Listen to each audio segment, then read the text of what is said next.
우리 함께 오늘 나눌 말씀은 사도행전 4장 12절 말씀입니다. 우리 이 말씀을 정말 주님의 말씀으로, 하나님의 말씀으로 우리 함께 받으면서 함께 읽어보도록 하겠습니다. 사도행전 4장 12절 말씀입니다. 다 함께 큰 목소리로 이 말씀 정말 주님께서 오늘 우리에게 주십시오. 우리에게 이것을 받을 만한 마음을 주십시오. 함께 읽도록 하겠습니다. 큰 소리 목소리 읽겠습니다. 시작. 다른 요소는 구원할 수 없사니 천하 인간의 구원을 얻을 만한 마른 인물 우리에게 주시니 없으니라 하였더라. 아멘. 아멘. 저는 이 구절 어떻게 생각하십니까? 이 구절을 보게 되면 정말 성경에서 가장 독선적이고 가장 또한 중요한 구절이라고 생각합니다. 오늘 이 12절 말씀을 통해서 구원이란 과연 무엇인가를 함께 살펴보려고 합니다. 사랑하는 여러분, 여러분은 구원을 받아야 할 처지에 놓여 계십니까? 여러분은 구원이 필요하십니까? 이 구절에서 가장 먼저 살펴볼 수 있는 것은 구원을 받을 수 없나니 라는 구절입니다. 이 말은 무슨 말입니까? 이 말이 무슨 뜻입니까? 구원 받아야 한다라는 전제를 깔려있는 말입니다. 마치 이런 겁니다. 구원을 주고 싶은데 못 주겠다. 되게 건방집니다. 어떻게 보면 조금 불편합니다. 내가 주고 싶은데 니네들에게 못 주겠다.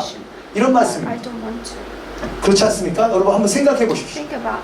구원이 필요한 상황이 되어야 구원 받는 방법을 가르치는 것이 의미가 있습니다. 구원을 받지 원하지 않는데 구원의 방법을 아무리 알려줘 봐야 그게 무슨 소용이 있습니까? 마치 이런 겁니다. 배가 침몰하고 있는데 지금 탈출해서 구원을 받으려면 저기 뱃머리로 가십시오. 이래야 이것이 도움이 됩니다. 그런데 배가 침몰하지도 않는데 지금 저기로 피하세요! 아무리 외쳐봐야 콧방귀도 안 낍니다. 아무도 그 소리에 귀를 기울이지 않습니다. 여러분 비행기 타보시면 알잖아요. 비행기 타면 비행기 이륙 전에 안내봉성이 나옵니다. 비상시에 어떻게 해야 될지, 산소호흡기 어떻게 끼고, 비상탈출구 어디고. 그런데 사람들 봅니까? 안 봅니다. 신문 보거나 영어 안 나온다고 짜증내거나 뭐 음식 달라는 사람, 물 달라는 사람 전혀 신경 안 씁니다. 왜냐하면 대부분의 사람들은 그것이 지금 당장의 상황이 아니기 때문에, 당장 우리에게 필요한 상황이 아니기 때문에 귀 기울여 듣지 않습니다. 그런데 만약에 진짜로 비행기가 흔들리고 비행기가 이제 곧 추락한다고 한다면 사람들은 그 방송을 우리를 부리켜고 정말 다시 한번 틀어달라고, 어디가 비상구냐고, 어디로 가야 되냐고, 산소호흡기 어디서 나오냐고 막 외치게 될 겁니다. 그것이 이 말씀이 지금 주는 의미입니다. 사랑하는 여러분, 오늘 4장 12절의 말씀도 이와 같습니다. 구원 받아야 하는 이유를 잘 모르는 사람, 지금 우리가 어떤 상황에 처해 있는지를 잘 모르는 사람에게는 별로 와닿지 않습니다. 많은 경우 우리가 성경 말씀을 제대로 이해하지 못하는 것은 사실은요 필요가 없기 때문입니다. 우리가 그거 말고도 의지하는 것이 있기 때문입니다.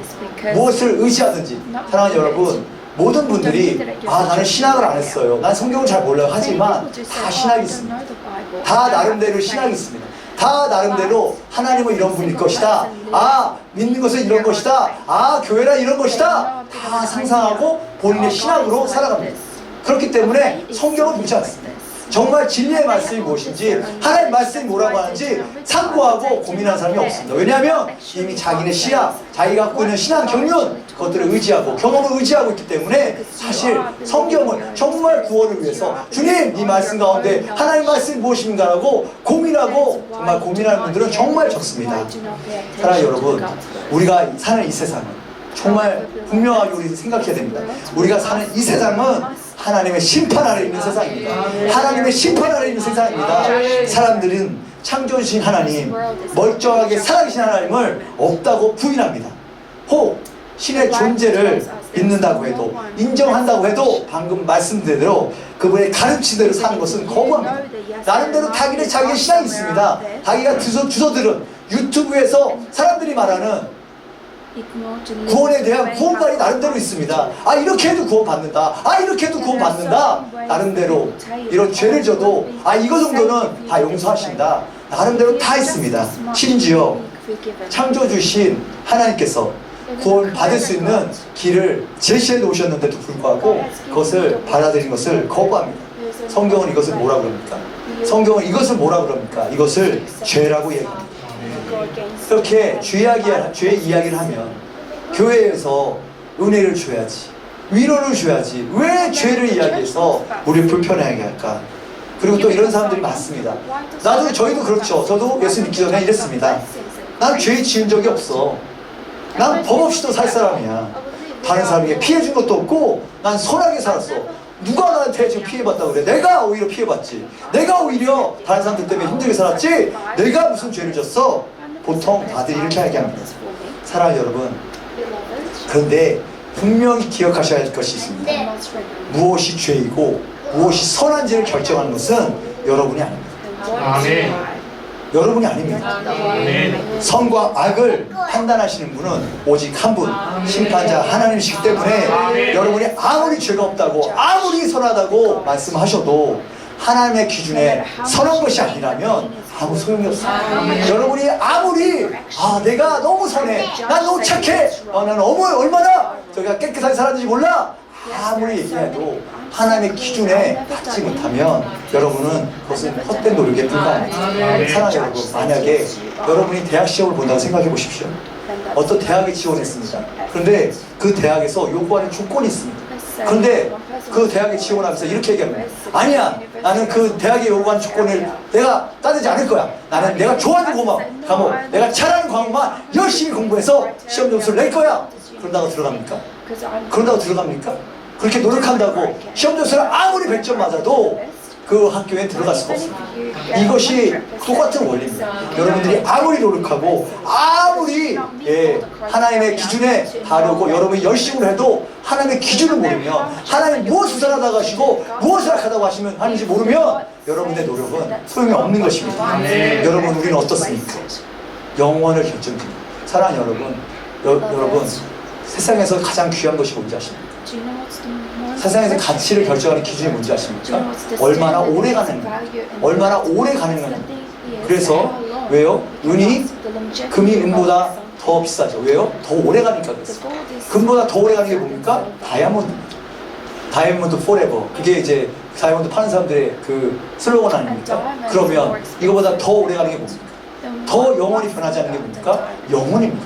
영혼은 절대 죽지 않습니다. 영혼은 절대 지옥에 가든지 아니면 천국에 가든지 둘 중에 하나입니다. 그래서 영혼이 가장 귀한 겁니다. 여러분의 영혼이 가장 소중한 겁니다. 여러분, 그 어떤 것보다 여러분의 영혼을 걱정하셔야 됩니다. 여러분의 영혼이 마지막에 어디에 있을지 여러분이 이 시간에 공부하시고 연구하셔야 됩니다. 그래서 여러분 준비하셔야 됩니다. 입시를 준비하듯이 우리는 하나님 정하신 기준에 맞춰 우리를 돌아봐야 합니다. 내가 구원이 필요한 존재이고, 그리고 그것을 느끼지 못하신다면 성경을 잘 읽어보시기 바랍니다. 성경을 잘 연구해 보시기 바랍니다. 성경에서는 하나님이 우리 인간을 시시하게 창조하지 않으셨습니다. 존귀한 존재로 만드셨습니다. 그런데 성경은 원래 존귀한 분은 한 분밖에 없다고 하십니다. 그게 누구십니까? 바로 하나님이십니다. 그런데 그러면 우리가 존귀한 존재라고 하는 이유는 무엇입니까? 그것은 무슨 의미입니까?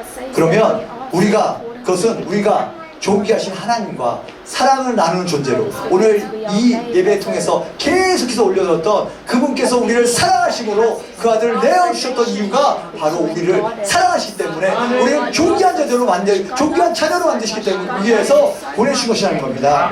존귀하신 하나님이 사랑하는 존재가 우리 인간이기 때문에 우리가 존귀하다는 것입니다. 아멘. 그리고 이렇게 존귀한 자들에게는 거기에 맞는 삶의 방식이 있습니다. 거지는 거지에 맞는 삶의 방식이 있고, 모든 삶에는 그 방식이 있다는 거예요. 왕은 왕 같은 삶의 방식이 있습니다. 그렇다면 이 하나님께서 사랑하시는, 하나님을 사랑하는 자로서의 삶의 방식은 무엇입니까? 여러분, 그것은 원래 창조된 목적대로, 우리를 창조하신 목적대로 하나님과 사랑의 관계를 누리는 것입니다. 하나님을 사랑하고 하나님의 사랑을 받는 것, 이것이 우리의 삶의 방식입니다. 여러분, 모든 물건은 창조된 목적이 있습니다. 병따개는 무슨 목적으로 만들었습니까? 병을 따는 겁니다. 개 목걸이는 뭡니까? 개를 도망가지 못하게 하는 겁니다. 밥그릇은 뭡니까? 밥을 담는 것입니다. 그런데 만약 이 물건들이 이렇게 목적을 가지고 만들어진 물건들이 만약 그 목적대로, 그 사용 용도대로 사용되지 못한다면 그것을 뭐라고 부릅니까? 여러분, 그걸 뭐라고 부를 수 있습니까? 그것을 불량품이라고 합니다. 여러분, 불량품은 어떻게 해야 됩니까? 여러분 불량품을 고이 모셔둡니까? 장식합니까? 아니면 가장 근거에 넣어놓습니까? 아닙니다. 불량품은 결국 버려야 합니다. 버려야 합니다. 버려질 수밖에 없습니다. 그것이 쓰레기통에 가야 합니다. 왜냐하면 필요가 없기 때문이야. 더 이상 쓸모가 없기 때문입니다. 그렇다면 인간은 어떻습니까? 사랑하는 여러분, 인간은 어떻습니까? 하나님과 사랑을 나누기 위해 목적으로 창조되었는데 그 기능을 하지 못한다면, 만약 그 기능대로 살지 못한다면 하나님 입장에서는 어떻게 해야겠습니까? 여러분 어떻게 해야겠습니까? 만약 여러분이 하나님이시라면, 만약에 나와 사랑을 맺기 위해서, 사랑의 관계를 맺기 위해서 창조했는데 그것을 거부하고 그것을 전혀 생각하지 않고 다른 것을 사랑하고 다른 것을 추구한다면 여러분은 어떻게 하시겠습니까? 여러분 성경에서 지옥을 의미하는 히브리어 단어가 있습니다. 이 어원이 바로 쓰레기통입니다. 무슨 얘기냐면 도시에서 나온 쓰레기들을 버리던 곳이 바로 그 지체라는 단어가 바로 지옥이라는 단어입니다. 이것이 성경에서 말하고 있는 심판입니다. 이것이 심판입니다. 우리의 그 원래 목적대로 살지 못하는 사람들, 원래 창조된 목적인 하나님과 사랑의 관계를 나누지 못하는 사람들이 가는 곳이 바로 지옥입니다. 그런데 여러분의 삶은 어떠십니까? 세상적인 기준으로 죄가 없을 수도 있습니다. 세상의 법은 여러분을 의롭다고 할 수도 있습니다. 그런데 하나님의 법에 비춰서는 어떠십니까? 원래의 기능, 하나님을 사랑하고 계십니까? 하나님의 사랑을 받고 계십니까? 아니면 불량품이십니까? 아무리 의롭고 하셔도 하나님과의 사랑을, 그 관계를 누리고 계시지 못한다면 우리의 운명은, 우리 모두의 운명은 결국 쓰레기통인 것입니다. 병따개에 아무리 금으로 금박을 씌우고 다이아몬드를 박아도 그것이 병을 딸 수 없으면 그것은 불량품입니다. 인간도 마찬가지입니다. 이것이 하나님이 무자비하셔서가 아닙니다. 하나님이 우리를 불량품 무슨 공장에 찍어놨다가 불량품 버리고 싶어서 버리는 것이 아닙니다. 사랑의 속성상 어쩔 수 없는 것입니다. 사랑의 관계는 무엇이냐면 자발성입니다. 자망을 하는 것입니다. 누가 내가 나를 사랑하지도 않는데 나를 사랑한다고 고백하라고 막 억지로 강요해서 그 사랑을 받아낸다면 그게 자백이지, 그게 고백입니까? 그게 사랑을 자백하는 거지 사랑을 고백하는 겁니까? 그렇기 때문에 하나님 우리에게 고백을 원하시는 겁니다. 진정 나를 사랑한다, 나를 사랑한다고 말씀하시는 그 하나님을 정말 바라고 원하시는 겁니다. 그러면 하나님이 하실 수 있는, 그렇게 하나님의 사랑을 거부한, 하나님의 사랑을 전혀 받기를 거부하는 사람들을 향한 하나님의 최선이 무엇입니까? 하나님의 최선이 무엇입니까? 그것은 하나님의 사랑을, 당신의 사랑을 우리에게 보여주시는 겁니다. 우리에게 보여주시는 겁니다. 우리를 얼마나 사랑하는지, 얼마나 우리를 자기의 몸보다 더 사랑하는지 보여주시기 위해서 이 사랑을 깨닫고, 보여주시고 이 사랑을 깨닫고 돌아오기를, 오늘도 이 사랑을 깨닫고 돌아오기를, 이 순간에도 하나님이 쉬지 않으시고 열방 가운데 지금 일하고 계시니까 바로 이 사랑 때문입니다. 성경은 여러분, 아까 제가 고민하시고 봐야 된다는 성경은 이런 이야기들로 가득합니다. 이런 사랑의 이야기, 당신의 그 잃어버린 자녀들을 향한, 잃어버린 당신의 신부들을 향한 그 이야기로 가득합니다. 집 나간 방탕한 아들이 다시 돌아오기를 밤새워 기다리는 아버지, 바람난 아내를 다시 데려다가 살면서 끊임없이 나를 배신하고 나감에도 불구하고 데리고 살며 용서하는 그 호세아. 오늘 우리 함께 보신 영상처럼 우리를 죽기까지 손과 말에 피를 흘리면서 끝까지 하나님께 버림받으시면서까지 당신 우리를 살리기 원하셨던 그 죽으신 그 예수님의 이야기, 성경은 온통 이런 사랑의 이야기뿐입니다. 그런데 이것이 하나님이 하시면 다 하신 것입니다. 하나님 지금도 여러분을 통해서, 하나님의 교회를 통해서 계속해서 이 사랑 이야기를 펼쳐가고 계신다. 아멘. 이 사랑을 보여주고 싶으셔서, 내가 너희를 위해 어떻게 살아가는지를 보여주고 싶으셔서 우리 안에서, 또한 우리의 삶으로, 또한 교회를 통해서, 예수의 몸된 교회를 통해서 보여주고 싶으신 겁니다. 세상 가운데 하나님의 사랑이 이런 것이다, 나의 사랑이 이런 것이다, 나의 자녀들아 돌아와라, 이제 돌아와라, 이제는 그 죄된 삶에서, 그 노예의 삶에서 돌아와라.